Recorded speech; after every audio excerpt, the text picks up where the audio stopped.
একঘেয়ে মুরগির মাংস আর পটলের তরকারি না খেয়ে মুরগি আর পটলের ঝুড়ি তৈরি করে ফেলুন। পটলটা একটু গাটা চেঁচে নিয়ে গ্রেটারে গ্রেট করে নেবো। এখানে আমি 3টে পটল নিয়েছি আর 2-4টে মুরগির মাংসের টুকরো। এবার এগুলো গ্রেটারে গ্রেট করে নিতে পারেন বা মিক্সিতেও করতে পারেন। এবার 3-4টে পেঁয়াজকে ছোট করে কেটে সর্ষের তেলে ভালো করে একটু হাই ফ্লেমে ভাজতে হবে। তারপর মুরগির মাংসটা দিয়ে দিলাম আর পটলটা, এগুলো দিয়ে আবার নাড়াচাড়া করে ভালো করে ভেজে নিতে হবে। এখনও কিন্তু আমি গ্যাসটা জোর করেই এগুলো সব ভাজছি। তো এখন এবার ভাজতে ভাজতে এটা মধ্যে দিতে হবে আদা, কাঁচা লঙ্কা আর রসুন, এই সমস্ত থেতো করে দিয়েছি।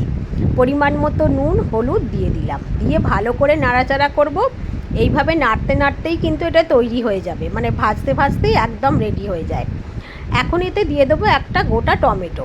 টমেটোটা আমি গ্রেট করে দিয়েছি, দিয়ে ভালো করে নাড়িয়ে এখানে সাদা গোলমরিচের গুঁড়ো দিলাম 1 চামচ, এখানে কালো গোলমরিচের গুঁড়োও দেওয়া যাবে, আর দেবো গরম মশলার গুঁড়ো।